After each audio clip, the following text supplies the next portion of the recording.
There's a lot of John and Amy up there. So I'm going to talk about Gregg first.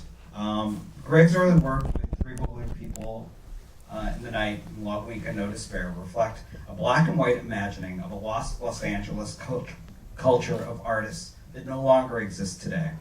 The Living End reflected the AIDS crisis in such a monumental way. It's one of the most indelible documents of the urgency of new queer cinema. Gregg then followed up with a teen angst trilogy of Totally Fucked Up, Doom Generation, and Nowhere, all starring Jimmy Duvall, an Asian American kid who in so many ways, in my mind, reflected Gregg himself on screen.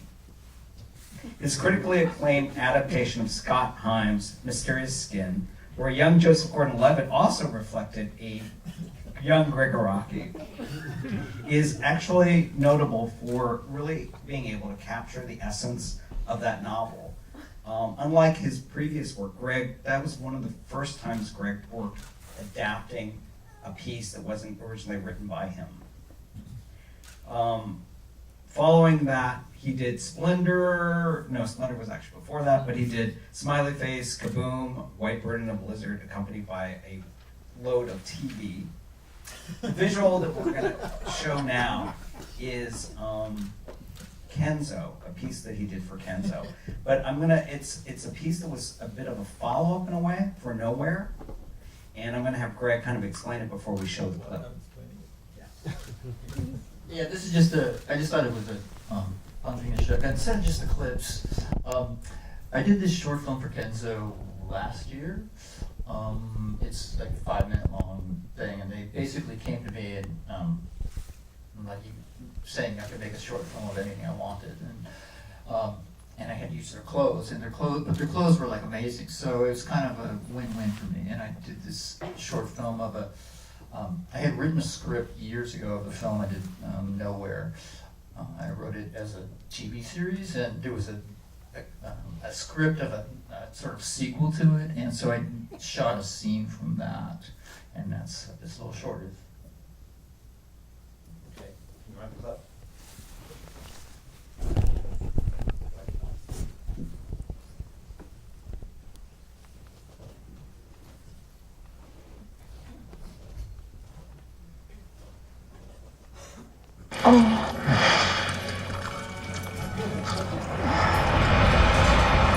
Lila, if you ever got with someone else, I'd kill you and kill the other guy and then kill myself. Sad. So romantic.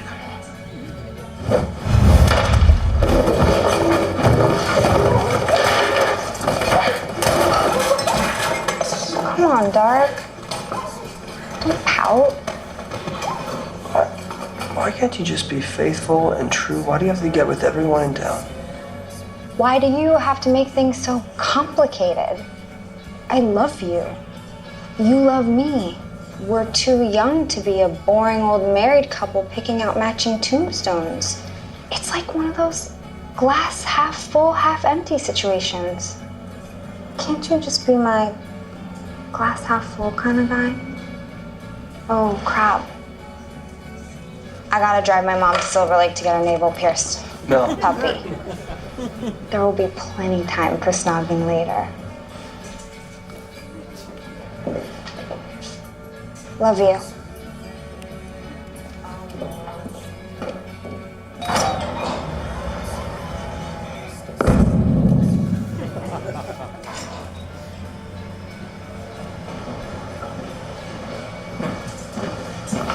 Hey, cowboy.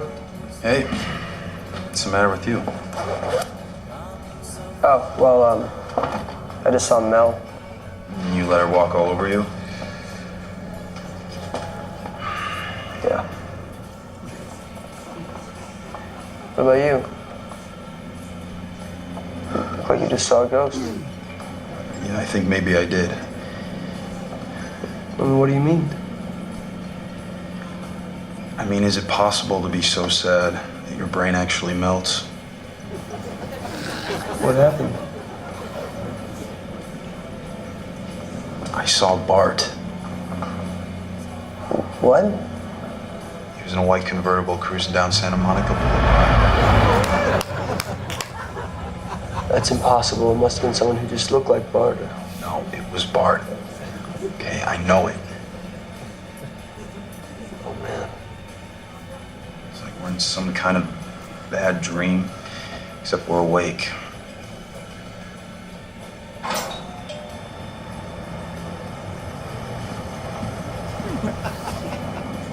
Is that Alyssa? Yeah. What the Gilbert is up with her? Well, ever since her boyfriend Elvis got arrested, she's gone a little... It isn't my twin brother. Shad the sinner. Hi, sis. It isn't Alyssa, the nut job. Shad, I'm just trying to save your soul from eternal damnation. Why do you insist on gallivanting with this tawdry harlot? Hey, easy. You see that? You see how quickly she resorts to violence? She is the devil's spawn. I'm gonna spawn your face with my fist. Hey, babe. Come on. Let's blow this joint, huh? Alyssa, do us all a favor. Get yourself some heavy shock treatment, will you? Bye, sis. Jesus loves you.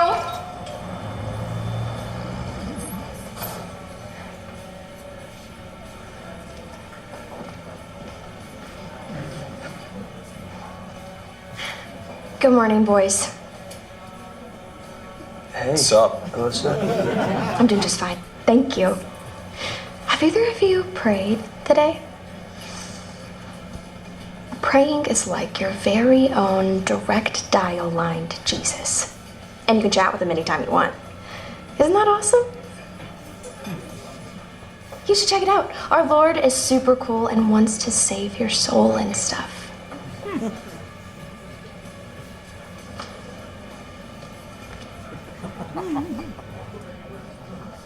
Now, if you'll excuse me, I gotta go spread the word.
I first saw Roddy Bogawa's Some Divine Wind in Sundance and was taken by how he integrated ideas of his Asian identity and conflicts with assimilation. I was taken by how Roddy was able to tell a delicate story with the aesthetics of punk culture in his own distinct way. Grungy but beautiful, poetic but not sappy or treacly. Some Divine Wind is about so many things, about the way we see our parents as well. And then there was I Was Born But, Roddy's self-reflective piece on a musician and how music, his own history, and a relation to music defined his style and ultimately a reflection of himself as an artist in this beautiful essay film. We're going to show the clip from Roddy for those two films.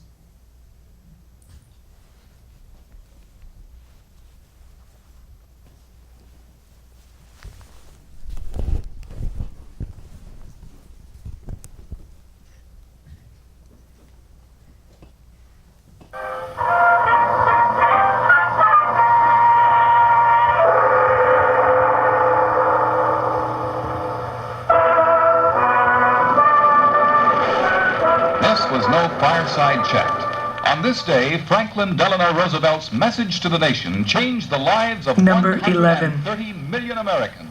Rumbly bump and a bumpity bump. Throughout World War II, the media perpetrated an image of the Japanese as inscrutable, that they deliberately tried to be unlike any other people on Earth, that they are a people of warped psychology, characterized by sinister cynicism and a compulsive death wish, and that the Japanese practice of strapping babies to a mother's back, causing their heads to bounce about, had permanently impaired their sense of balance, making them inferior soldiers.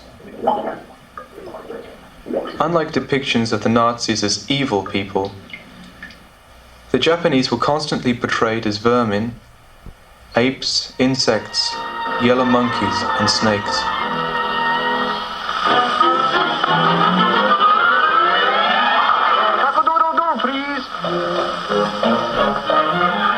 Psychologically, we know it is far easier to kill an animal, even easier still to kill an insect, than it is to kill a fellow human being.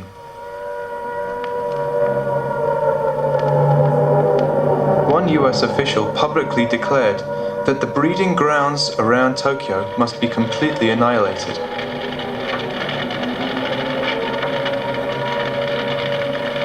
Along with this exterminationist fervor, World War II brought military and strategic advancements, such as the B-29 Superfortress bomber, armed with 12 50 caliber machine guns, a 20mm cannon, and capable of carrying 4 tons of bombs. Other developments included the flamethrower, napalm bombing, the identification of civilian morale as an important and legitimate target in war, low-level saturation bombing raids over urban centers, and the use of nuclear weapons.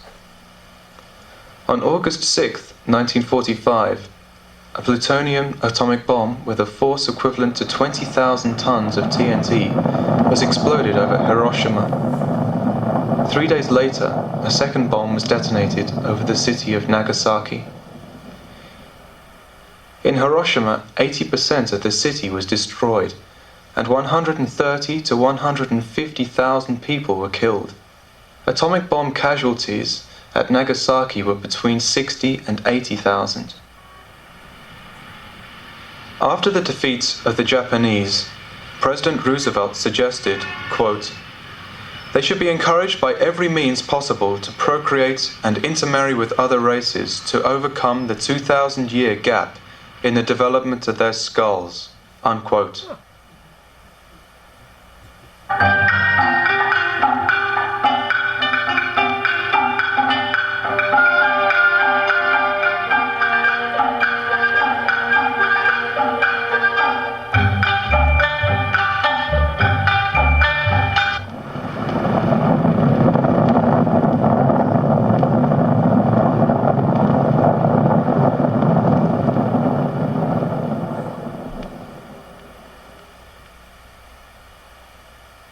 Well, we weren't affected.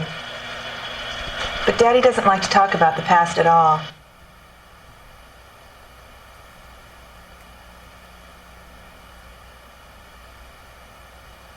Too little or too much? Too little. Enough or not enough? Enough.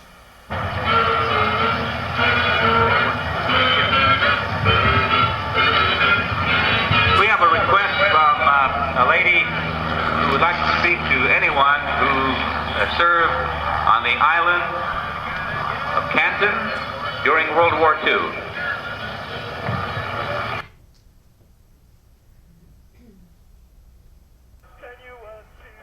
After high school, Matthew and I lost touch, but I ended up playing in different bands all through college, until I sold my equipment to raise money to move to New York.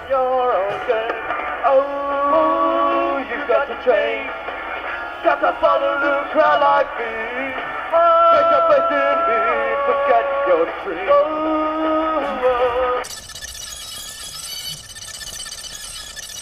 Take a place in me, forget your dreams. Be afraid when you recognize what you are. There's a thousand others just like you. But you learn and there's nothing you can do in this world crisis.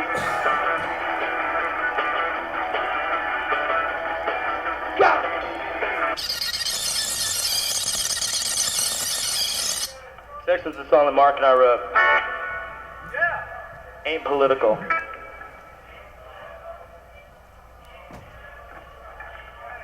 Apolitical, ain't political.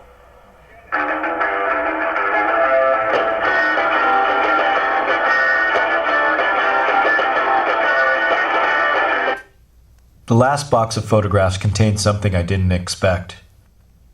Images of my childhood that seemed incredibly distant. And I stared at them, analyzing them, struggling to recognize myself in them.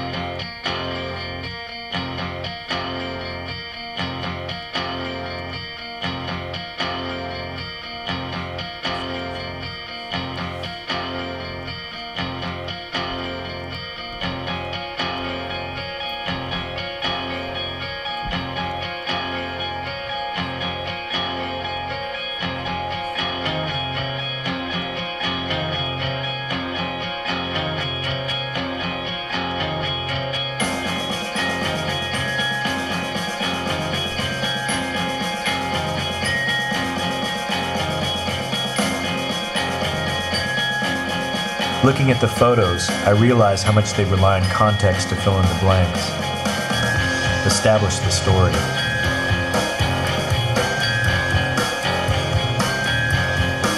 The wheels of this car were always hard to pedal.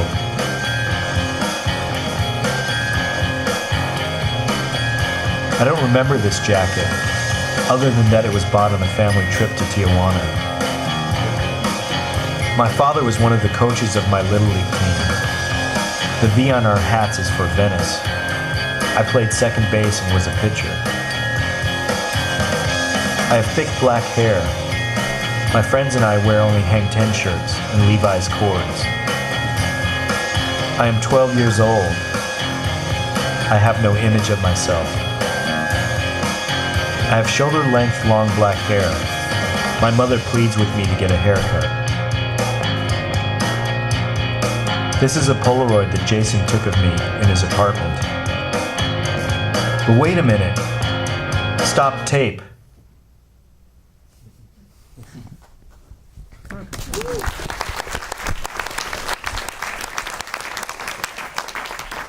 And now I talk about Jon Moritsugu. I actually was introduced to Jon's work by Gregg and our mutual friend, Alberto Garcia. And I got to see My Degeneration. It was labeled by critics as sort of a take on John Hughes. All I can say is Jon's films make me feel really, really dirty. I think if I had to compare his work, you know, it's like Godard. It's so unique. He's like a really dirty foul-mouthed Godard. From my Degeneration to hippie porn to motherfucking explosion, he deals with angst, outsiders, self-described weirdos, and dangerous thinkers. What a fondness and a punk rock aesthetic that is beautiful to watch. His ITVS creation, Terminal USA, which caused rancor with PBS today, feels, very controlled, funny study of what Asian Americans think about the dangers of stereotype. I think that his work has really been affected by Amy, his wife, and I think that she's really helped shape a lot of his work, and they're really collaborators in a way. And you'll get to see some of like Amy's work in Modfuck Explosion, which I actually worked on, and with Jimmy as well, Jimmy Duvall, who's also here. Who's also in a lot of Gregg's movies. In fact, he's the lead in. You're the lead in 3 films of Gregg's, the Teen Apocalypse. But let's take a look at Jon's work.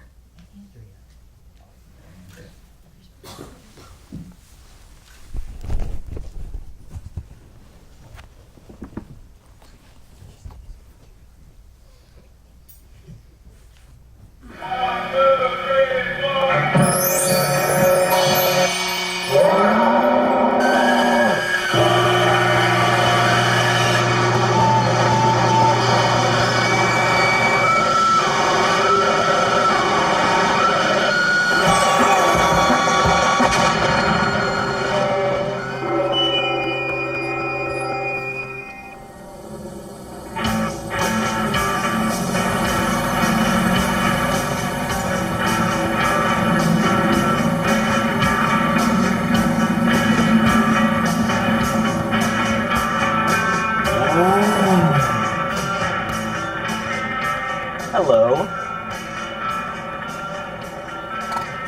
My name is Kazumi, and it's a pleasure to meet you. So what's up? Nothing. Hey, relax. I'm just sharing my feelings with you. I saw you looking at the leather jackets in the store window back there. You want them? I'm not interested. Oh, come on. Relax, sister. No need to be afraid of me. I'm a friend, and I can help you get a leather jacket. I don't know. What do you mean, I don't know? You want a leather jacket. And you know something? I just might give you one. Check out my chest. Cool, huh? As I was saying, I'll give you my old leather jacket if you come party with us. You see, we're toking the old Mary Jane. Join us.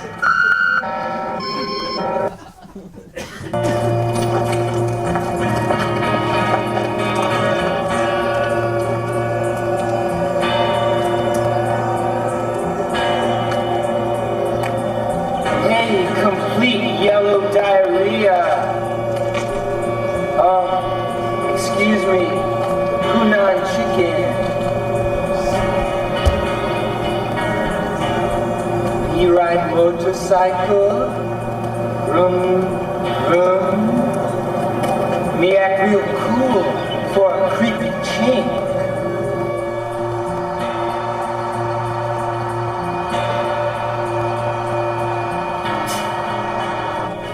Chink?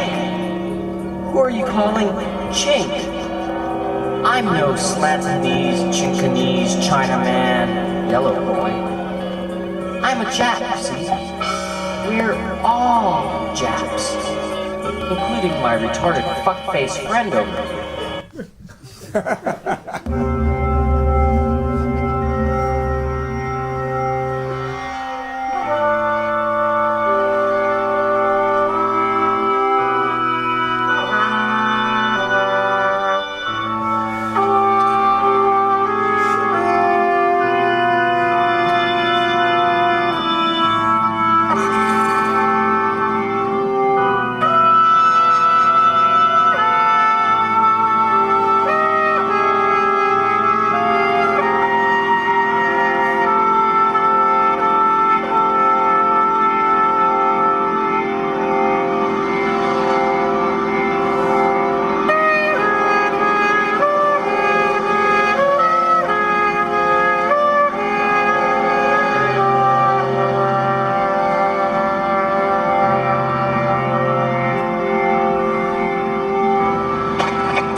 Hi, dear. How was practice?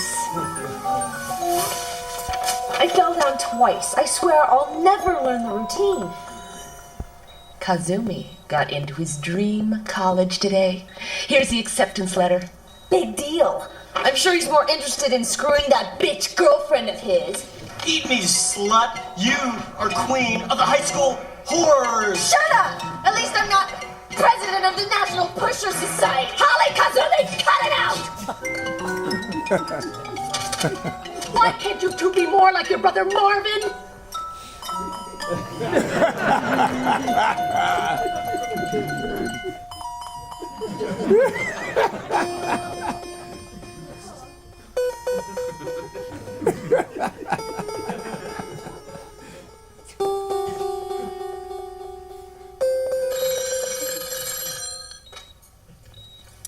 Hello?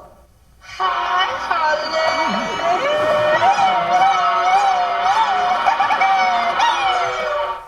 Hi, love. Hair slicked back, Avengers have planned. It's wicked and wild. It'll destroy our #1 enemy. You mean Sally? Yeah.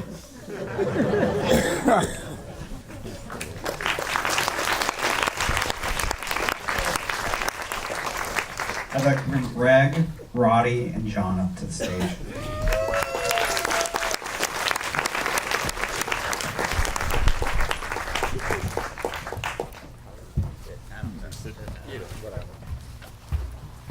We'll sit in alphabetical order, I guess. Yeah. Order. Thank you.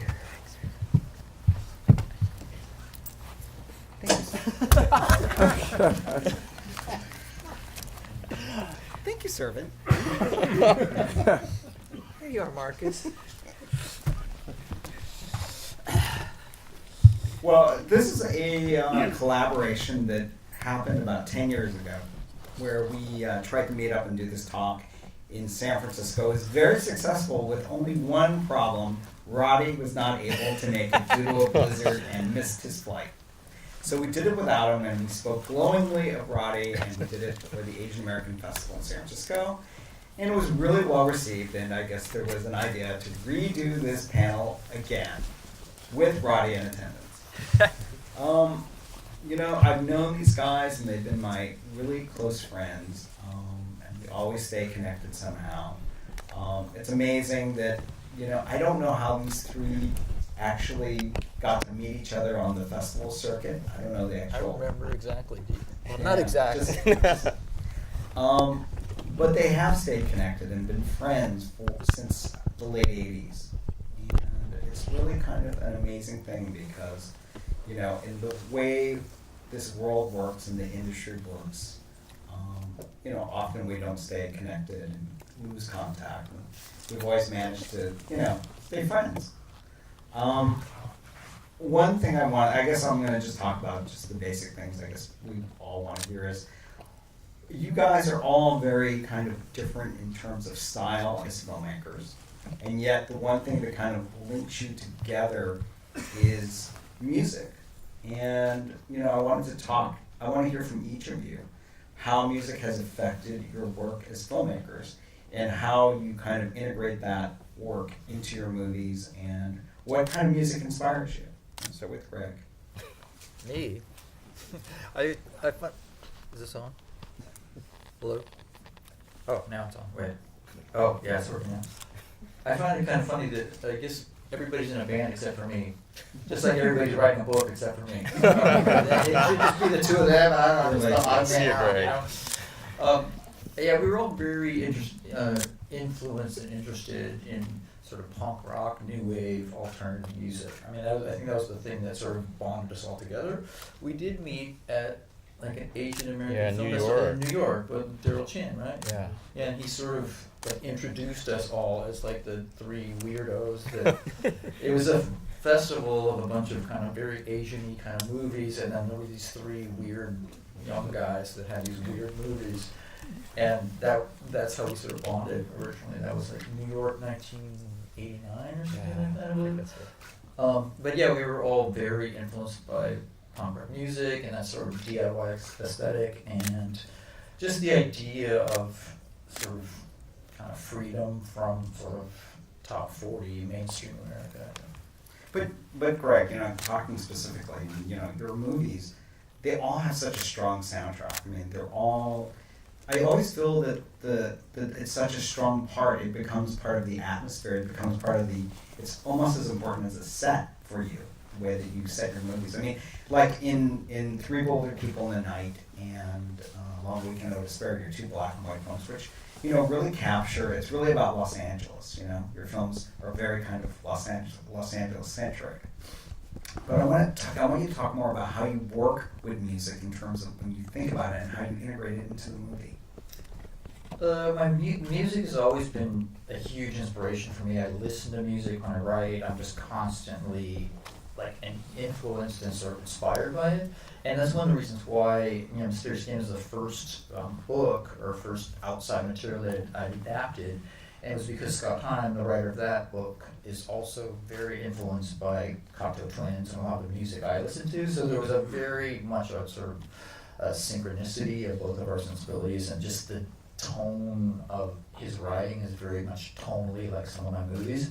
So the music has always been almost like first kind of foremost. And in that case, though, you worked with Harold Budd on kind of a score-ish, right? Yeah, and in Mysterious Skin and Whitebird, Harold Budd and Robin Guthrie, who collaborated on an album in the late 80s, and they did the score for the movie. And the movies were both sort of temp scored with like Cocteau Twins music, so it was very always much a part of the sort of world of it. And just like their movies, I think that it's more than just music. It's just sort of really kind of the spirit of kind of what the movies are about. And Jon, your films, are really about music in so many ways. The way you integrate music into your movies, and then your collaboration with Sonic Youth. Can you talk about all that and how you work with them?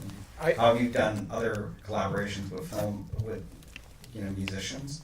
Yeah, my original, I think when you're a kid, there's maybe some art you fall in love with, and you sometimes feel it's the thing that saves your life. You're like 17, going crazy, living in Hawaii before the internet was invented.